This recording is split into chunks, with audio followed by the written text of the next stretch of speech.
desde afuera, rompiendo la realidad.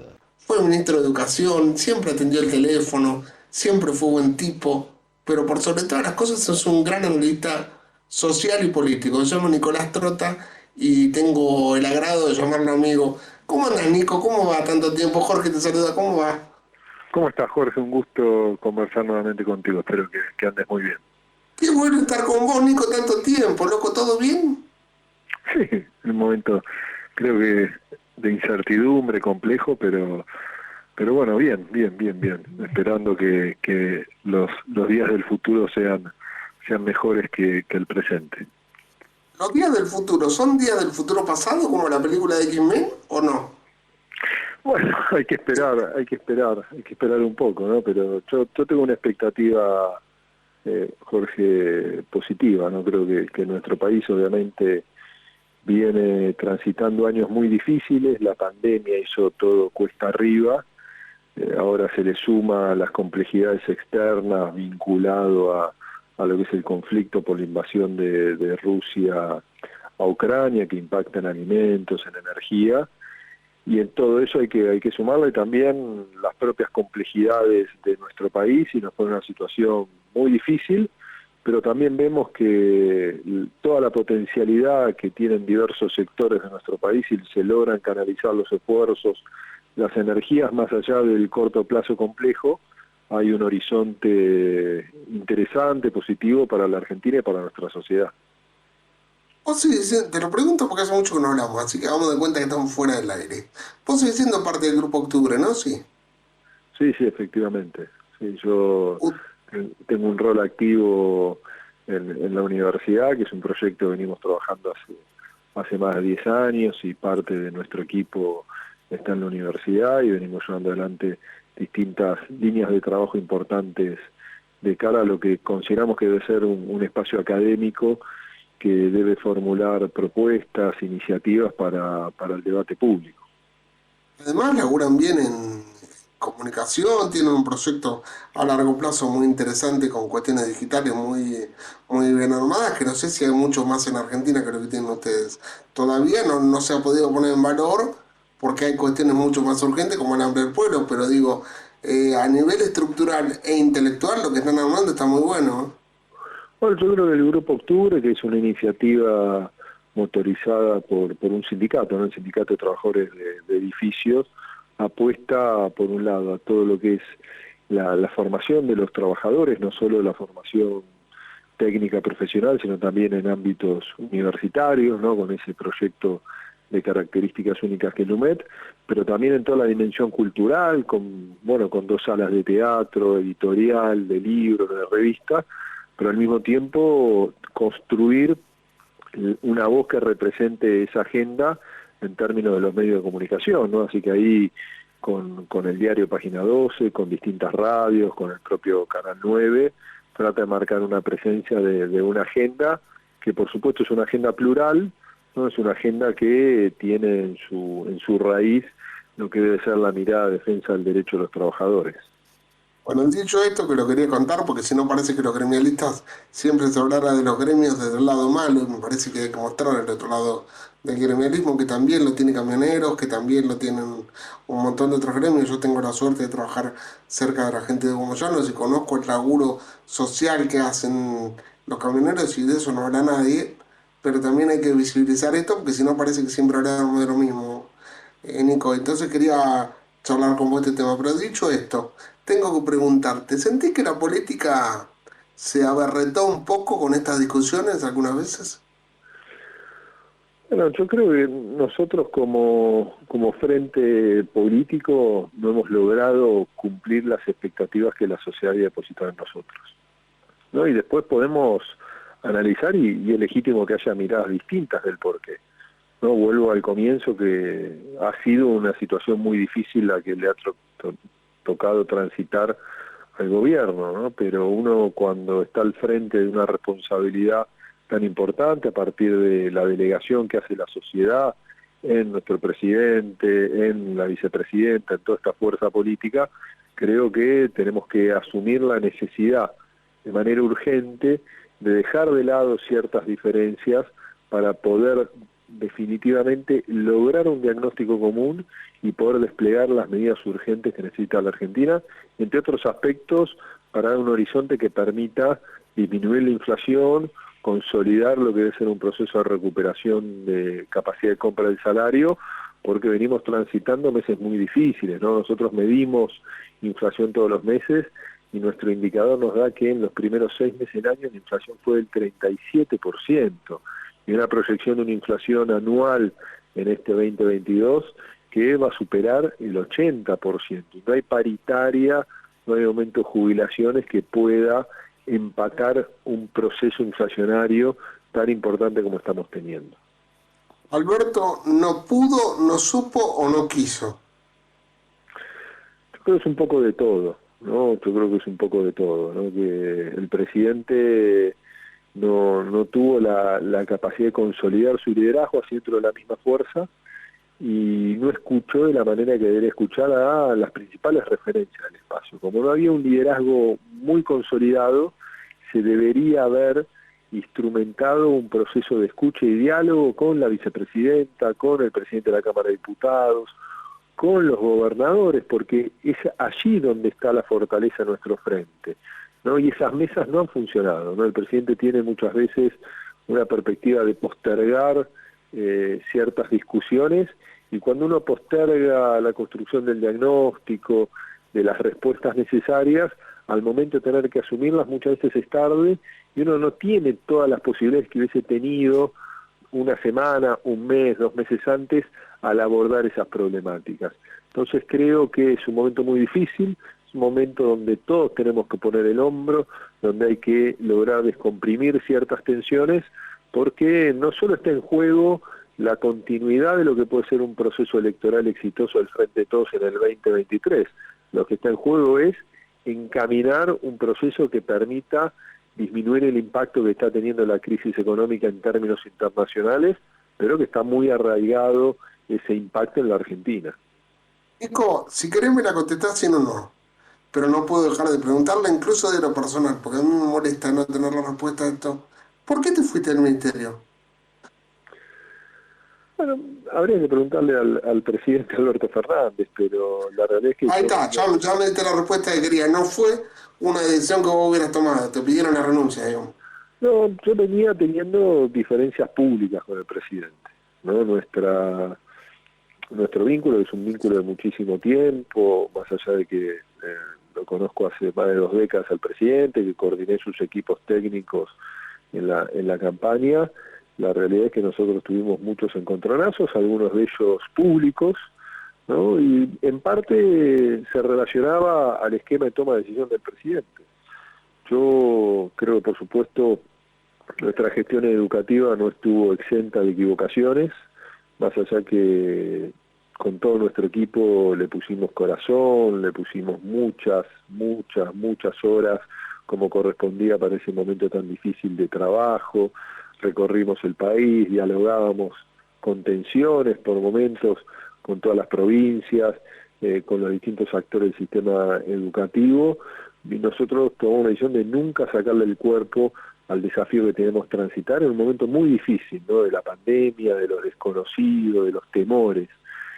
Pero también hicimos un proceso de mucha escucha a los especialistas, ¿no? Y yo creo que en cierto momento el presidente perdió o dejó de observar la necesidad de tomar medidas en los momentos correspondientes, ¿no? Y ahí tuvimos diferencias públicas que, por supuesto, impactaron en la confianza de él para conmigo y la confianza que yo también tenía en el presidente, ¿no? Y esa distancia llevó a que se corte el diálogo, y cuando el presidente con un funcionario en particular no se siente cómodo, porque él no se sentía cómodo conmigo y yo tampoco me sentía cómodo con él, creo que por supuesto es ahí donde el presidente tiene que marcar cuál considera que es el mejor equipo para enfrentar los desafíos.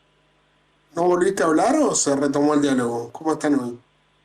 No, yo hace mucho que no hablo con el presidente, inclusive antes de mi salida del gobierno, ¿no? Yo la última diferencia pública que tuve con el presidente se vinculó a unas declaraciones públicas que él llevó adelante reivindicando el comportamiento de una maestra, que a mí no me parecía correcto, y a partir de allí dejamos de dialogar, ¿no? Y creo, y la verdad que yo espero, porque me siento parte de este gobierno que hemos construido entre todos con mucho esfuerzo, que el presidente pueda recuperar cierta centralidad y que pueda poner toda su energía en que institucionalicemos definitivamente, de manera tardía, y eso es responsabilidad de él, una mesa de decisión para este frente, ¿no? Que nos permite enfrentar todos estos desafíos complejos, porque para eso trabajamos y en eso nos comprometimos con la sociedad, ¿no? La sociedad no eligió solo un presidente, la sociedad eligió una fórmula, pero también eligió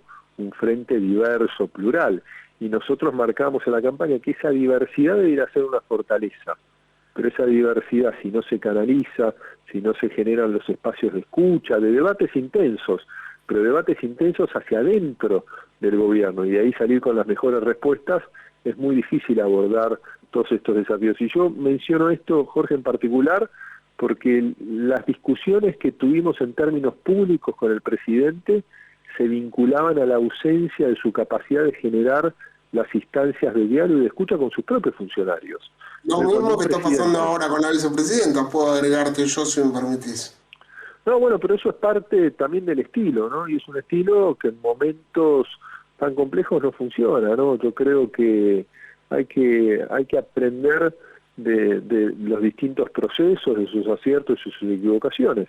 Pero bueno, yo tengo la expectativa, ¿no? En momentos muy difíciles, en momentos donde el tejido social está muy desgastado, donde venimos de años complejos, pero yo tengo la expectativa que se pueda resolver en el corto plazo y que podamos ser un gobierno mucho más compacto, con capacidad de respuesta, ¿no? Y convocando a la sociedad con una expectativa de cara al futuro. Si nosotros no volvemos a dialogar, a enamorar, a convocar a la sociedad para las transformaciones del futuro, es muy difícil pensar que los argentinos y las argentinas vuelvan a confiar en nosotros como expresión política. ¿Te llevas mal con la cámpora? Te lo tengo que preguntar porque parece que todo el mundo tuviera internas con todo el mundo. ¿Te llevas mal con la cámpora vos?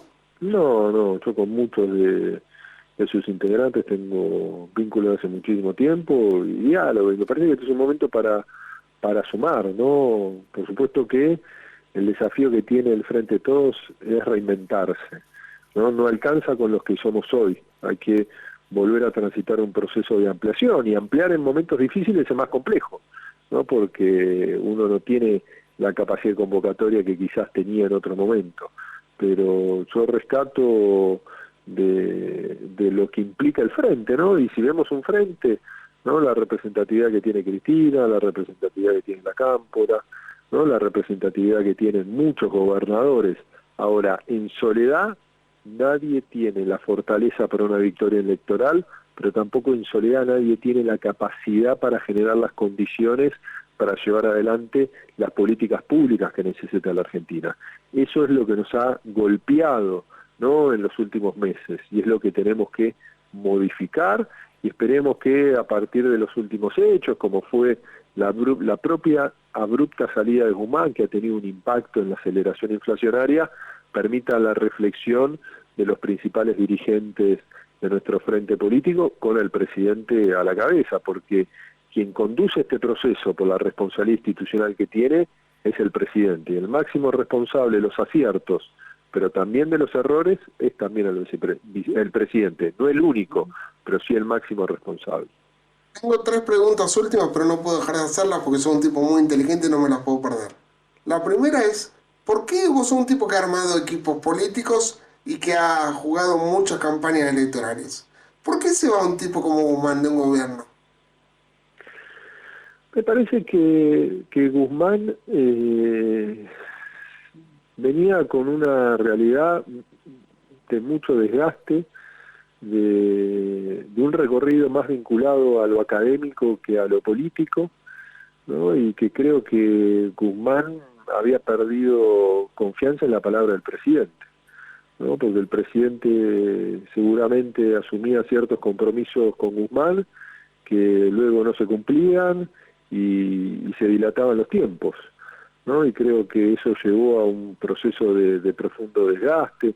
Yo en algunos aspectos he tenido una mirada crítica de de ciertas políticas llevadas adelante en la gestión de Martín como ministro, ¿no? La propia negociación con el fondo, yo creo que se dilató muchísimo tiempo, que las condiciones finales no fueron similares a las expectativas que el propio Guzmán había generado en nuestro gobierno, vinculado a la capacidad de renegociar las condiciones de manera profunda con el fondo, pero me parece Me decís que el acuerdo era un mal acuerdo, me está diciendo eso, básicamente. Vamos a dejar de dar vuelta. Para el tiempo que se hizo no era un buen acuerdo, ¿no? Creo que llegamos muy tarde, llegamos ya cuando el agua nos estaba tapando, y cuando uno llega tan tarde a un acuerdo, el que pone las condiciones es el otro, ¿no? Y el fondo nos corría con ese supuesto default, ¿no? Con el organismo, cuando deberíamos haber negociado en otro momento con otras condiciones, ¿no? Porque la realidad es que la Argentina, en un esquema de continuidad, por supuesto, del Estado, había asumido de manera absolutamente irracional ese endeudamiento con el fondo, pero hay dos responsables, ¿no? El Estado argentino, a partir de la desastrosa gestión de Mauricio Macri, pero también las autoridades del Fondo Monetario Internacional, que, como ocurrió en el gobierno de la Alianza, le prestaron al gobierno de Macri ese dinero que solo posibilitó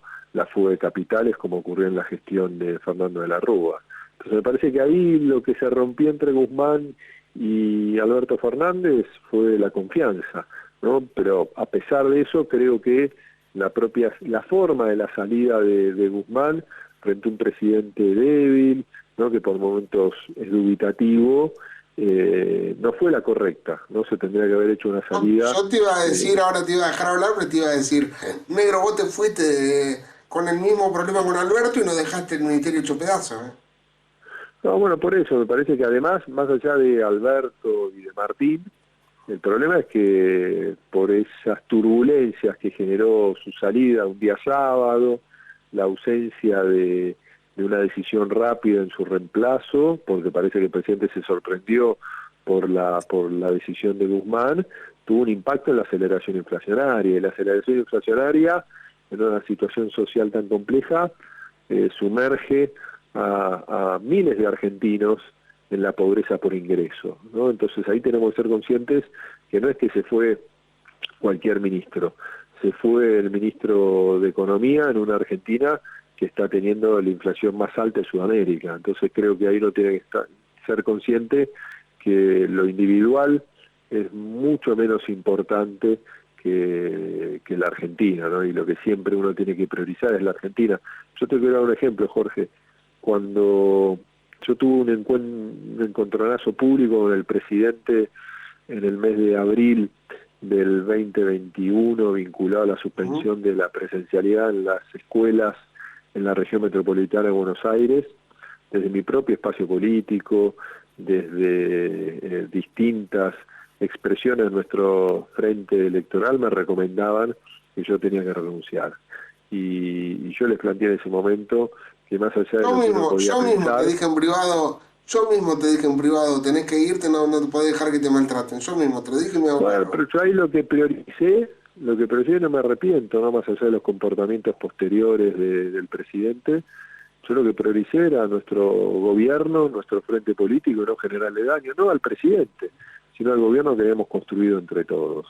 Y que una decisión mía no termine siendo utilizada por aquellos sectores políticos que representan otros intereses. Entonces, en ese momento creo que uno tiene que reflexionar, sabiendo que lo individual siempre en política, por más que a veces cueste, no es mucho menos importante que lo colectivo, y que los egos uno lo tiene que dejar de lado tratando de pensar en lo colectivo. Bueno, te hago las dos últimas y te dejo tranquilo. Vos sos un tipo que, como ya dije, armó muchas veces candidatos. Armame dos candidatos viables para Nación, para ser presidentes, y dos candidatos Perdóname, viables Jorge, para... pero no te escucho, no te logré escuchar. Ahora, vos sos un tipo que ha armado muchas veces candidatos y ha estado en armado de listas. Armame dos candidatos posibles para ser presidente del Frente y armame dos candidatos para ser gobernador de la provincia de Buenos Aires. ¿Quiénes No, el serían? gobernador de la provincia de Buenos Aires tiene que ser Axel Kicillof, que tiene que ir por su reelección. Axel está haciendo una gestión muy buena en la provincia, con enormes desafíos, ¿no? Porque la provincia es el 40% de nuestro país y por supuesto si nuestro país está transitando complejidades, mucho más lo transita la región metropolitana de Buenos Aires, el Gran Buenos Aires. Pero Axel yo creo que es un gran candidato para ir a la reelección, que va a ser por supuesto una elección reñida, pero tiene todas las posibilidades y todas las condiciones para poder reelegir. Y a nivel nacional, yo no me animaría a decir un nombre, Jorge, lo que sí diría es que, como en el 2019 tuvimos la capacidad, como peronismo, ¿no? A partir de la propia decisión de Cristina, ¿no? De ampliar nuestra base de sustentación, de sorprender, ¿no? A partir de esa propia decisión de Cristina de no encabezar la boleta, ¿no? Creo que eso fue muy disruptivo. Tenemos que pensar también un esquema disruptivo que vuelva a generar expectativa de cara al futuro. Los nombres en eso pueden llegar a ser secundarios. Yo creo que hay distintas referencias, pero de cara a lo que puede ser una candidatura, pero yo creo que tienes una candidatura muy de futuro más que de historia, ¿no? Y eso, por supuesto, hay que ver también porque está íntimamente vinculado a lo que ocurra en los 3, 4 próximos meses que van a terminar de sellar las propias posibilidades electorales que tenga nuestro frente en el 2023. Si vos tuvieras que medir hoy las chances del peronismo y de Juntos por el Cambio, ¿cómo los ves a cada uno para llegar a la presidencia?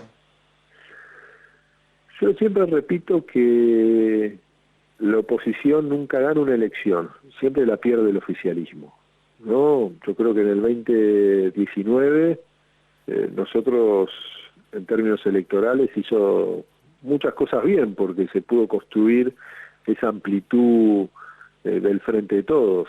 Ahora, el principal elemento que nos permitió la victoria electoral fue que la sociedad evaluó de manera negativa al gobierno de Mauricio Macri, ¿no? 3 de los 4 años de gobierno fueron de fuerte recesión. Mauricio Macri terminó su gobierno duplicando la inflación que recibió en el 2015, ¿no? Con la inflación de 53% en el 2019. Ahora, si nosotros queremos tener chances electorales, el presidente Alberto Fernández debería preocuparse de un único tema: cómo logramos dar mayores certezas a la sociedad que vamos a lograr romper esta inercia inflacionaria en que nos encontramos y poder trabajar de cara a lo que va a ser el proceso electoral del 23. Bueno, Nico, ¿qué no te pregunté y cómo querés cerrar la nota? No sé qué no me preguntaste. Yo lo que te quiero agradecer, Jorge, es todo el tiempo que me permitiste que reflexionemos juntos, ¿no? En un momento Pero muy es, difícil que creo que todos tenemos que tratar de poner lo mejor de cada uno, tenemos que tratar de sacarle tensión a la política, ¿no? Muchas veces uno ve demasiadas descalificaciones, muchas veces el odio está a flor de piel y a uno a veces le pasa, ¿no? El enojo nunca es buen consejero. Creo que tenemos que ser conscientes que hay millones de argentinos que le están pasando muy mal y la responsabilidad principal para mejorar su calidad de vida la tiene la política, no la tiene la dirigencia, principalmente la política partidaria, pero también en este momento muy difícil la política, los dirigentes sindicales, los dirigentes empresarios, ¿no? Con todos ellos hay que generar un horizonte distinto porque el país de manera urgente lo necesita. sin duda alguna, pero además yo quiero agregar algo que es muy destacable y que hay que decirlo. Vos, estuviéramos donde estuviéramos, siempre estuviste ahí para reflexionar, para responder, siendo ministro, hoy siendo un gran dirigente, hoy siendo un hombre importante de uno de los gremios más grandes que tiene este país, teniendo una universidad a cargo, siempre tenés la humildad para atendernos a todos.